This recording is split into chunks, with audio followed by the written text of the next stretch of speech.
그렇게 초를 끄고 칠흑처럼 어두워진 안방에서 교월은 줄곧 작심해왔던 일을 치러내기 시작했습니다.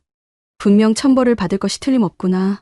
허나 하늘이 노하신다 하여도 내 의지를 꺾을 수는 없을 것이었다. 교월은 다시 한번 눈을 질끈 감고 독한 마음을 다잡고는 경심의 남편에게 다가서 고쟁이를 집어던지고는 재빠르게 일을 마무리하기 시작했습니다. 야담상회를 찾아주신 선비님들 감사드리옵니다. 그럼 이야기 시작합니다. 경심이 이 여편네야. 내가 아주 동네 창피해서는 어디 가서 너랑 죽마고우라는 소리를 못하겠다 이거야. 참경도 넘은 야밤의 시간에 남편 사랑을 독차지하시는 순간을 그리도 떠나가라 알려대니 원 어찌 그리 채통이라는 것을 모르실꼬? 아니, 근데 요 기집애가 사돈난 말을 하고 있네? 이거사, 웃기지 말 거라 교월아. 그건 오히려 내가 할 소리지 않니? 밤에 작작 좀 하고 잠이나 좀 자고 그런 소리를 해라 이거사. 너야말로 밤마다 너무 시달리는 통에 온 고을에 깨를 볶는 냄새가 퍼져 참새들도 우리 고을을 떠나지 못한다는 소리도 못 들었니? 주변 사람들의 이목 따위는 아랑곳하지도 않은 채 남새스러운 음어를 아무렇지도 않게 뱉으며 서로를 타박하는, 그러나 사실은 매우 두터운 우애를 자랑하는 사이좋은 두 친구가 있었습니다. 고을의 떠돌이개가 누구네 집 앞놈에게 씨를 뿌렸는지가 저작거리의 가장 큰 화제일 만큼 한적했던 조선의 어느 한 고을에서 벌어진 일입니다. 서로의 앞집과 뒷집에 딱 붙어 살고 있던 교월과 경심은 동갑내기에 어릴 적부터 붙어 지내던 사이였습니다. 서로의 몸 어디에 점과 흉터가 있는지도 꿰고 있을 정도로 피는 섞이지 않았으나 가히 친자매 같은 끈끈하고 스스럼 없는 관계였지요. 어릴 적부터 서로의 집을 왕래하며 자연스럽게 교우를 다졌고 두 사람 모두 선머슴 같은 괄괄하고 대찬 성격으로 그 시절 조선의 아녀자가 갖춰야 할 조신한 절개와는 거리가 먼 여걸들이었기에 주변 어른들은 그 둘을 가리켜 마치 관포지교와 너끈히 견줄 만한 우정이라고 하였습니다. 그렇게 한 동네에서 서로 붙어 다니며 산이고 들이고 쏘다니고는 시야에 들어오는 마을의 사내 아이들 골리는 재미로 하루를 지내던 악동들이었지요. 성장하면서 그 천방지축 같은 성질머리는 점차 사그라들긴 하였으나 그럼에도 두 사람의 거침없는 언행을 막을 자들이 없었습니다. 그렇게 시간이 지나 나이를 먹게 된 교월과 경심은 공교롭게도 둘 다 엇비슷한 시기에 혼인을 하게 되었지요. 집안과 집안끼리 이미 정해둔 혼사였기에 두 사람은 이제 더 이상 어릴 때처럼 함께 지내며 남부러울 것 없는 우정을 다질 수 없음에 슬퍼했습니다. 서로의 손을 맞잡고는 서로의 앞길을 응원하며 제게 주어진 운명대로 각자 시집을 가게 되었습니다. 그런데 어쩜 시집을 가고 보니 자신들의 시댁의 위치가 바로 담 하나를 사이에 둔 서로의 앞집과 뒷집이지 않았겠어요. 동네에서 중마고우로 지내던 사이가 시집을 와서도 이웃사촌이라니. 이런 우연과 필연이 겹친 관계가 또 있겠나 싶었던 두 사람은 몹시도 기뻐하며 외쳤습니다. 어머, 도대체 이것이 어찌된 우연이니 그래?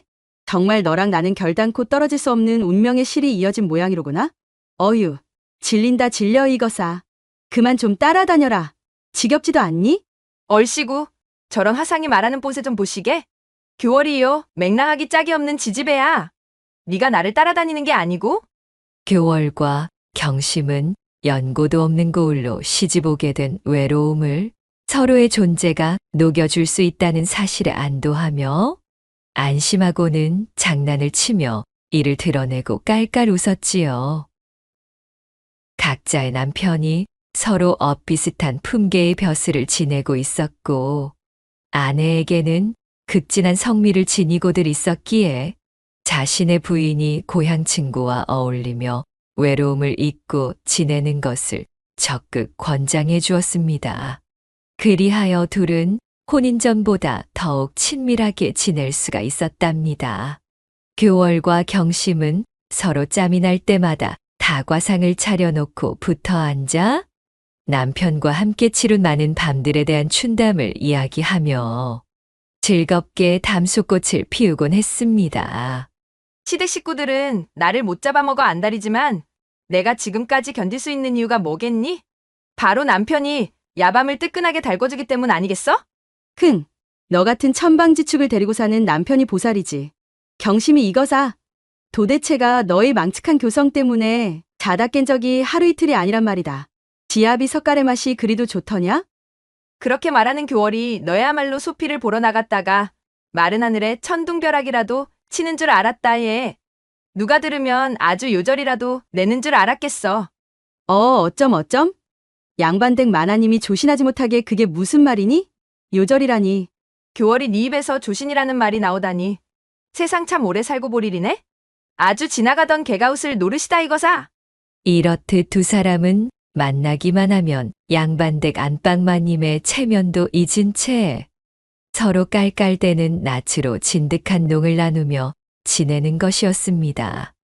그렇게 두 사람이 함께하며 즐거웠던 시간이 흐르고 몇 해가 지나가자 견고하던 이 두 사람의 우정에도 조금씩 실금이 가기 시작하는 일이 벌어지게 되었어요.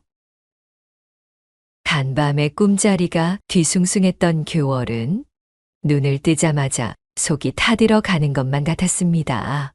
어찌 이런 흉하디흉한 꿈을 다 꾼단 말인가? 사실 교월에게는 진작부터 말 못할 고민이 있었답니다. 혼인 이후로 부부의 금슬은 장안의 으뜸이었지만 교월 내 부부에게는 도통 후사가 들어서질 않았습니다. 조선 팔도에서 태기에 좋다는 약은 다 써보고 은밀하게 구한 음서에 쓰인 대로 각종 몸의 자세들을 다 동원하여 기이한 운우지정을 모조리 치러보았지만 교월에게는 도통 산기가 찾아오지 않았지요.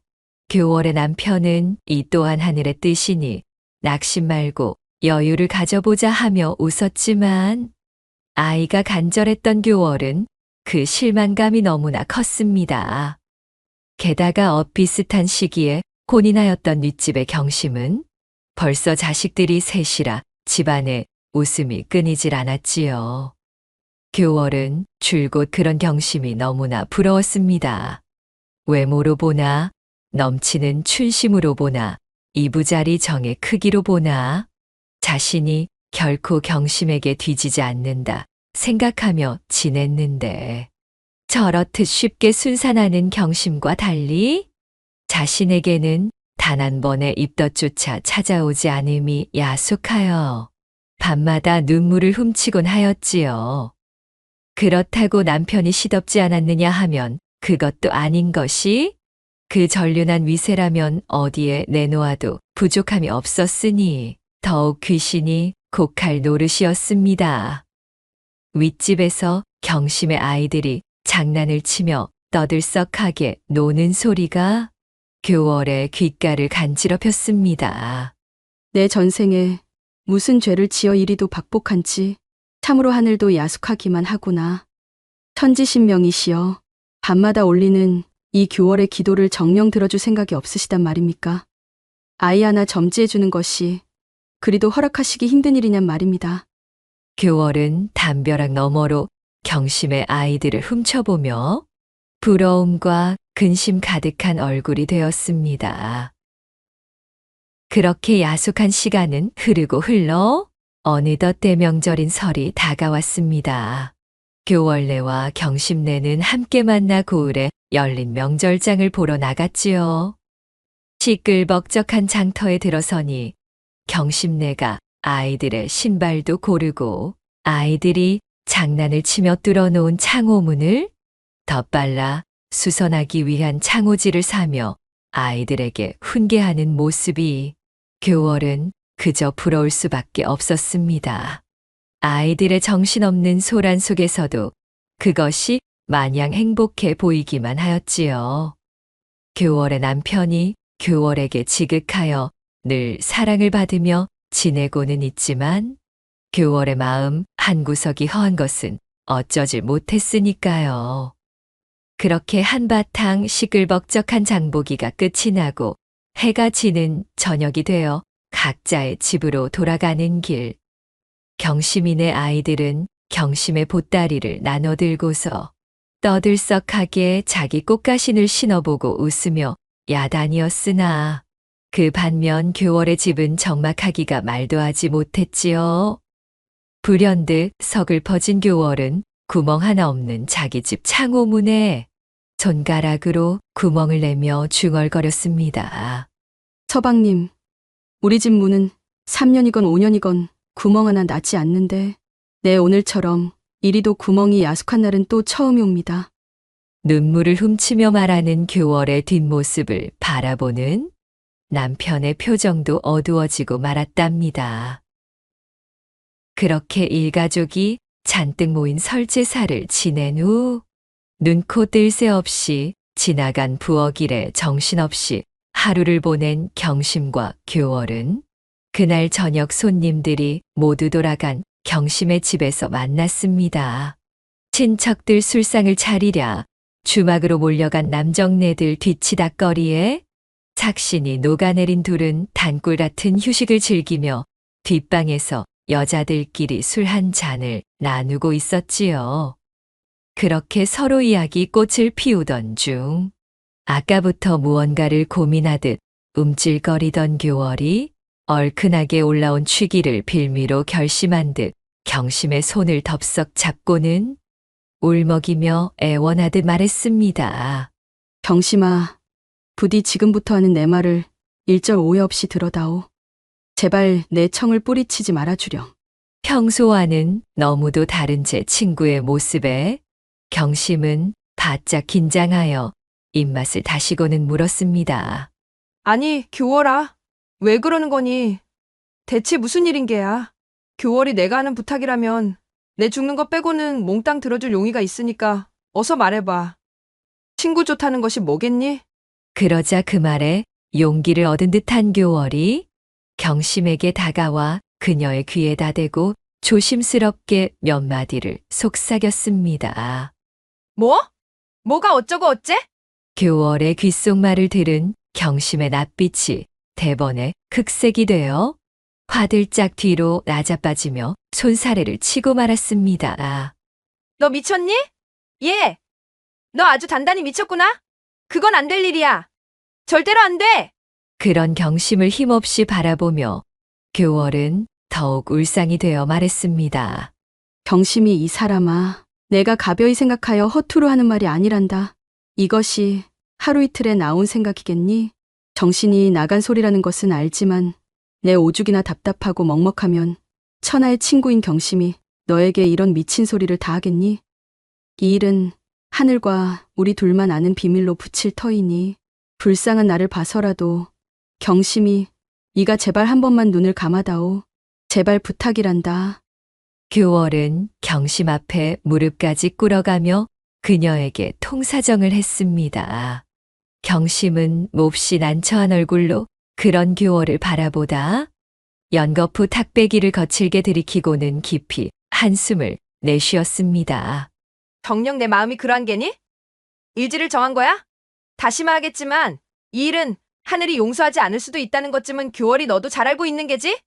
하늘이 이 교월을 단죄한다 한들 내 오늘의 일은 무덤까지 가지고 갈 것이니 경심아, 친구 한번 살려주는 셈 치고 도와다오.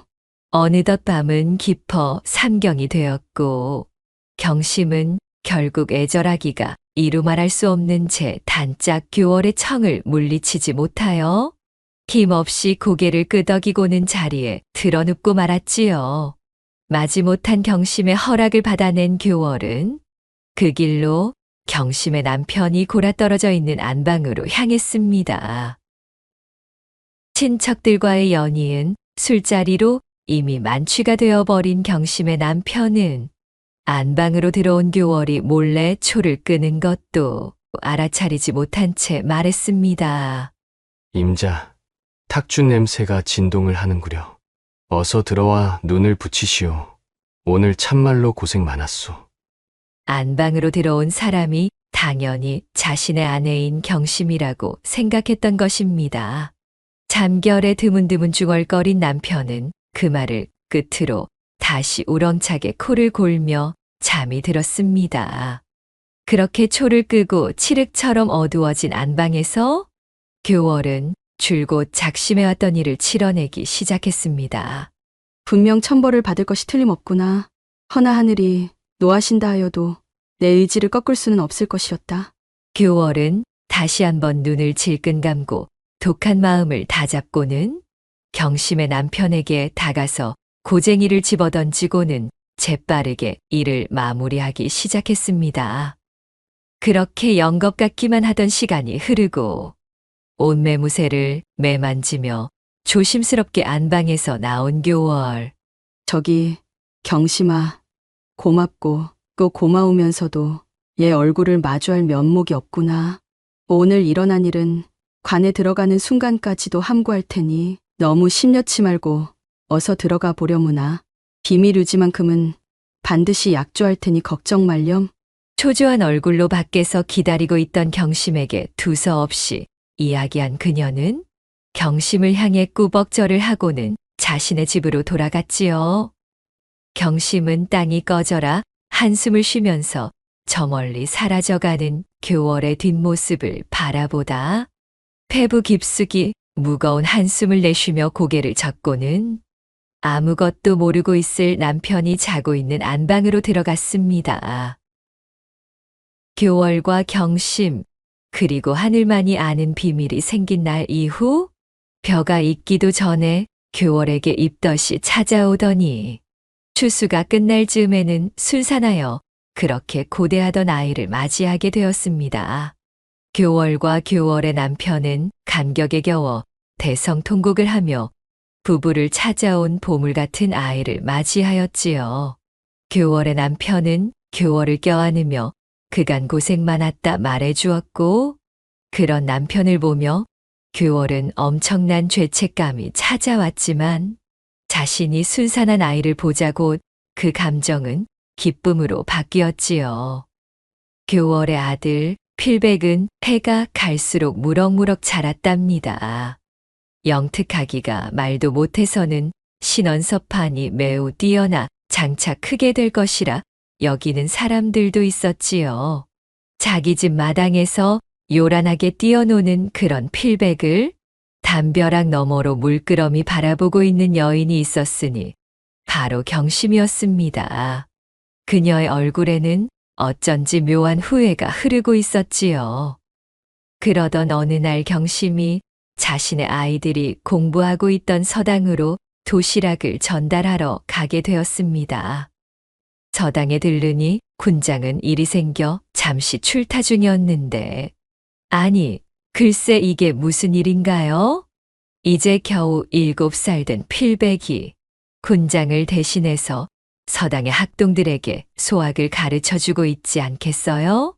필백에게 소학을 배우고 있던 학동들 사이엔 무려 67은 더 나이가 많았던 경심의 아이들도 섞여 있었지요. 그 광경을 본 경심은 참으로 어처구니가 없었습니다. 아니, 저게 대체 무슨 꼴이란 말이야? 우리 아이들이 고작 저 쬐그만 꼬마 녀석에게 수학을 배우고 있다는 것인가? 경심은 너무도 자존심이 상하여 부하가 치미는 것을 막을 수 없었답니다. 또 어느 날에는 경심이 교월과 함께 장에 가던 중이었습니다. 우연히 길에서 서당의 훈장과 마주치게 되었지요. 교월을 발견한 훈장이 그녀를 향해 크게 웃으며 소리치는 것이었습니다. 대개 아이는 그야말로 천재요. 내년엔 어렵지 않게 조시를 볼 수 있을게요. 아들 하나 참으로 잘 키우셨소이다. 그 말을 들은 교월은 뜰듯이 기뻐하였으나 반대로 경심은 속이 뒤집히고 말았습니다.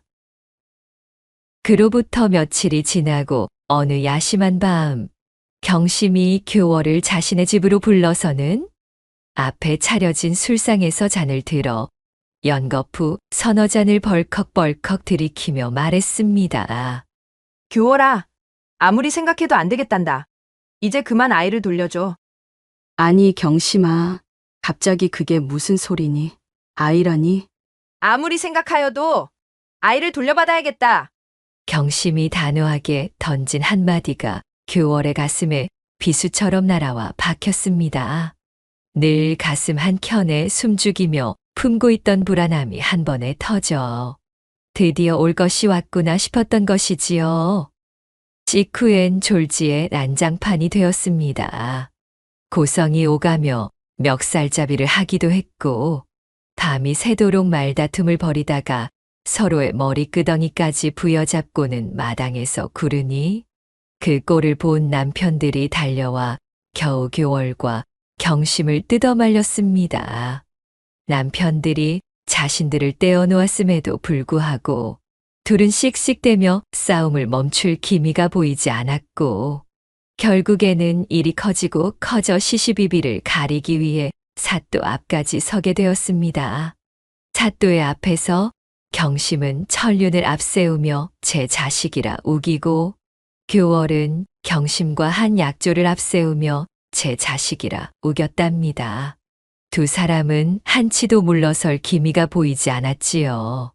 교월과 경심의 주장을 잠자코 듣고 있던 사또는 선뜻 결판을 지어줄 수가 없었습니다.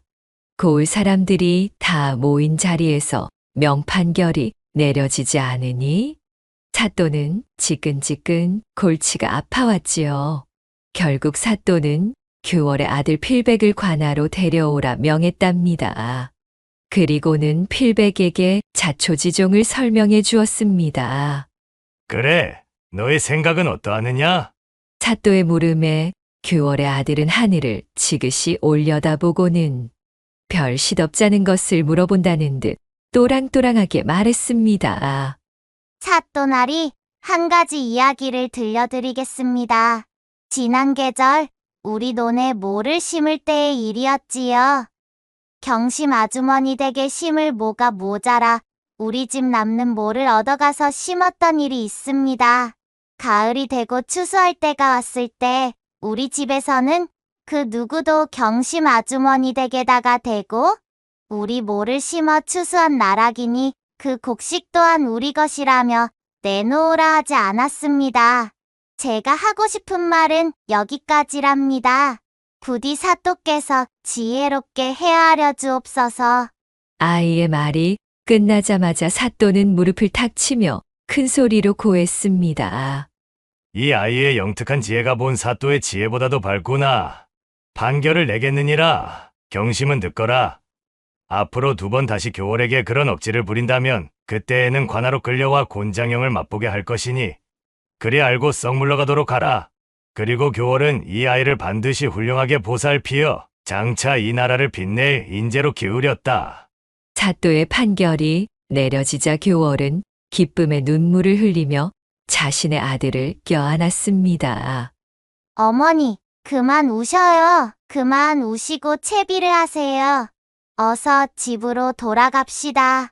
그리하여 송사를 마치고 씩씩한 제 아들의 손을 잡고 집으로 향하는 교월의 눈에서는 도착하는 순간까지도 눈물이 마르지 않았다는 후문이 옵니다. 구독과 좋아요, 댓글로 야담상회를 응원해 주셔요. 시청해 주셔서 참으로 감사하옵니다.